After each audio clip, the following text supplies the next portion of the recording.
अब ये ground breaking discovery है। We will become the net exporter of tel. Uttar प्रदेश में अब ना सिर्फ गंगा और यमुना की बहार है, बल्कि अब वहाँ खाम तेल जिसे काला सोना कहते हैं उसकी धार भी बहेगी। उत्तर प्रदेश से एक बहुत बड़ी खबर निकलकर सामने आई है कि उत्तर प्रदेश में एक बहुत बड़ी तादाद में खाम तेल के जरखाइज निकले हैं, जिसे वहां से निकालने के लिए ONGC ने ड्रिलिंग का सिलसिला शुरू कर दिया है। और भाई साइंटिफिकली प्रूफ है कि ऐसी जगहों पे तेल नहीं मिल सकता। बिल्कुल। उस जगह से तेल निकल आया कैसे? और वो भी भाई सब कुंभ मेला चल रहे हो तब कैसे भाई? इन इंडियाज रिलीजियस प्लेसेस, हमारी होली रिवर्स, और इसीलिए ये जो सारी ऑयल रिजर्व्स अभी मिले हमें, कहां पर? उत्तर प्रदेश में। ये भारत की डेस्टिनेशन को चेंज करने वाला है, क्योंकि रिजर्व्स भी छोटे नहीं हैं। They are termed as massive oil reserves. ये न्यूज ने हक्का बक्का कर दिया है सभी को। इस पे सिंपल तो पहले तो लम्हा फिक्रिया होनी चाहिए पाकिस्तान के लिए। मैं बोलता हूँ ना भाई, हम भी मुसलमान इशारे हम भी समझते हैं भाई, जब सामने से कोई आ रहा हो, देखो ना भगवान ने कितना बड़ा गिफ्ट दिया। बिल्कुल बिल्कुल। वो कहा जा रहा है इतना बड़ा मैसिव है कि भाई ना खत्म होने वाला। इसके ना खत्म होने वाले, एक चीज खत्म हो जाती है ना, इसकी रिजर्व इतने ज्यादा है कि खत्म ही ना हो। अंदाजा लगा भगवान की कृपा कितनी है उनपे। और ये मेरे ख्याल से काफी बड़ा लम्हा फिक्रिया होना चाहिए पाकिस्तान के लिए कि अब हमें भी जो है अपने मुल्क के अंदर चीजें जो हमारी हैं, बेसिकली जो हमारी जमीन पे हैं, उनके ऊपर हमें भी काम करना चाहिए। हमें भी वहां से अपने रिजर्व जो हैं उनको निकालना चाहिए ताकि पाकिस्तानी अवाम का फायदा हो। भारत में कच्चे तेल की खोज को लेकर बड़ी खबर सामने आई है। उत्तर प्रदेश में पहली बार बलिया जिले में कच्चे तेल के भंडार खोजे गए हैं। ONGC ने खुदाई शुरू कर दी है। बात यह है कि डिवाइन ब्लेसिंग्स भारत माता के ऊपर मिल गई हैं। वो भी कहां पर? जहां पर हमारा सेक्रेट पानी यानी कि मां गंगा जहां से निकलती है, और वहां पर एक चाबी हमारे पास आ गई है। चाबी है इंडिया की एनर्जी इंडिपेंडेंस की। इंडिपेंडेंस इसलिए बोल रहा हूं क्योंकि वहां पर अब तेल मिल गया है उत्तर प्रदेश में। वही नहीं, अभी तो हमें यह भी अंदाजा है कि असम में और जो बाकी जगह है वहां पर भी तेल मिलने की आशंका है। अंडमान निकोबार आइलैंड्स के पास भी, अगर आपको याद होगा, हमारे पास वहां पर ऑलरेडी तेल मिल चुका है, लेकिन उसकी डेप्थ इतनी ज्यादा है, 4 किलोमीटर से ज्यादा डेप्थ है नीचे ओशन में। वहां पर इतनी डीप ओशन में जाकर माइनिंग करना या तेल को निकालना अभी हमारे पास वो टेक्नोलॉजी नहीं है, लेकिन वहां पर भी निकाल लेंगे तो we will become the net exporter of tel. अब ये ग्राउंड ब्रेकिंग डिस्कवरी है, यानी कि ये जो मोदी जी बोलते थे हमेशा कि इस देश में हमारे पास हर चीज है, लेकिन उसको यूज करना पिछले गवर्नमेंट्स ने कभी किया ही नहीं। ये मोदी जी का फेथ था। फेथ है unwavering faith in India's religious places, हमारी होली रिवर्स, और इसीलिए ये जो सारी ऑयल रिजर्व्स अभी मिले हमें, कहां पर? उत्तर प्रदेश में। ये भारत की डेस्टिनेशन को चेंज करने वाला है, क्योंकि रिजर्व्स भी छोटे नहीं हैं। They are termed as massive oil reserves. ये न्यूज ने हक्का बक्का कर दिया है सभी को, और इसका मैं बार बार बोल रहा हूं, सेक्रेड कनेक्शन क्यों है? कभी सोचा आपने? हिंदुओं के 3 मेजर प्लेसेस हैं, मथुरा पहला, काशी और अयोध्या जी।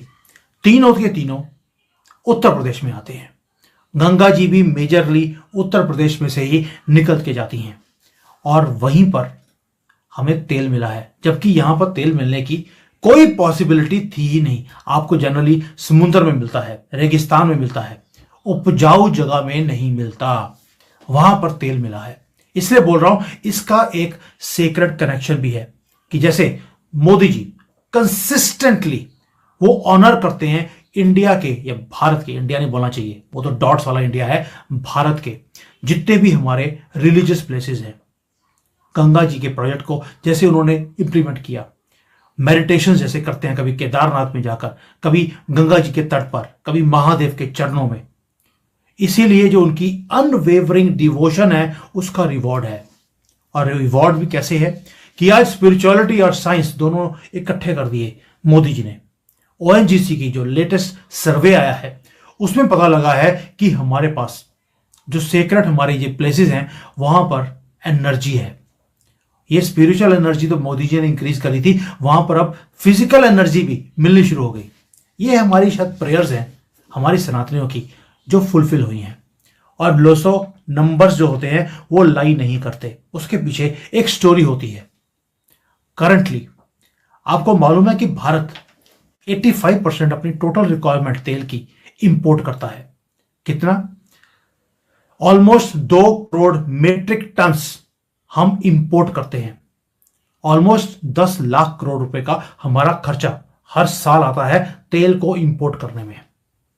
और ये डिपेंडेंसी हमारी फॉरेन नेशंस के ऊपर होती है। और दूसरा, हमें उनकी जो दादागिरी है वो सहन भी करनी पड़ती है। कभी अमेरिका हमें बोलता है रशिया से तेल मत लो, कभी सऊदी अरेबिया आंखें दिखाता है कि अगर आपने मुसलमानों के ऊपर कुछ भी किया भारत में, हम आपका तेल बंद कर देंगे। इसी डर के मारे 75 साल हम उनकी चापलूसी करते रहे। अब क्या हुआ है? जिस तरह से भगवान कृष्ण ने गोवर्धन को एक उंगली पर उठा लिया था, अब हम इन सारे मुसलमान कंट्रियों को इस चूची उंगली पे, इस पे नचाएंगे जैसे इन्होंने हमें 75 साल नचाया है।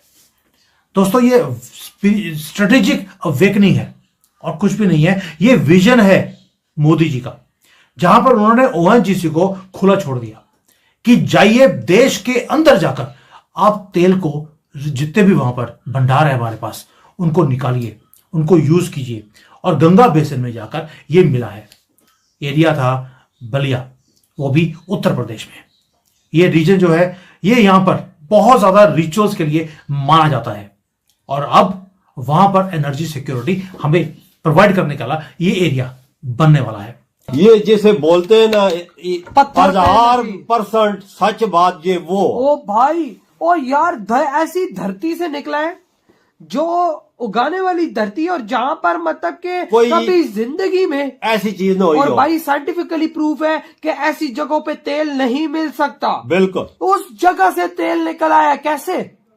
और वो भी भाई सब कुंभ मेला चल रहा हो तब कैसे भाई? मैं बोलता हूँ ना भाई, हम भी मुसलमान इशारे हम भी समझते हैं भाई। जब सामने से कोई आ रहा हो, देखो ना, भगवान ने कितना बड़ा गिफ्ट दिया। बिल्कुल बिल्कुल। वो वजह कहे जा रहा है इतना बड़ा मैसिव है कि भाई ना खत्म होने वाला। इसके ना खत्म होने वाले। एक चीज खत्म हो जाती है ना, इसकी रिजर्व इतने ज्यादा है कि खत्म ही ना हो।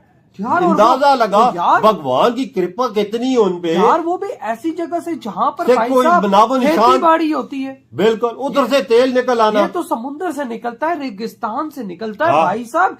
ये खेतों से कहां से निकल आया? देख लो यार, मैं तो हैरान रह गया हूँ। और ये कंफर्म है, पाकिस्तान में भी इसकी बात चल रही है। पाकिस्तानी मीडिया पे ये बातें चल और रही वो है। मरा हुआ मुंह बना के बोलते इंडिया में रिजल्ट मिले रहते हुए।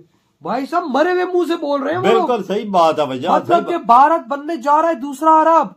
और मोदी जी ने तो उधर मशीनें भी भेज दी होंगी अभी तक। ये तो अरबों की छुट्टी हो जाएगी। इंडिया से निकला है, इंडिया बहुत बड़ा इम्पोर्टेड वही है। ना। और भाई साहब समुद्र से भारत की कोर जगह से भी निकले हो, लेकिन वो 4 किलोमीटर नीचे है। लेकिन भारत के पास फिलहाल मशीनरी अवेलेबल नहीं है। वो बाहर से मंगवा लेगा, इनके पास पैसा इतना है कि ये चीज मुश्किल नहीं है। ये चीज मुश्किल, भारत- पैसे के आगे कुछ भी चीज ठहरती और नहीं भारत है। पूरी दुनिया खरीद सकता है। बिल्कुल। ओ भाई साहब, ये क्या चीज है? यार वजह चमकार देखो को मेले क्यों है। भगवान जी कृपा देखो यार, तेली की रिजर्व 144 साल बाद महाकुंभ मेला आया। हाँ। लेकिन भाई भारत के लिए और ऐसी खुशियां लेकर आया कि भारत पे बारिशें हो रही है चीजों की, भगवान की तरफ से। सोने की चिड़िया तो हमें भी इंडिया बना हुआ है। अगर ये चीज हो गई है ना, हो गई है तो और सोने की चिड़िया बन जाएगी। ओ यार, अबे वही तो बारिशें हो रही हैं जब से महाकुंभ मेला शुरू हुआ है।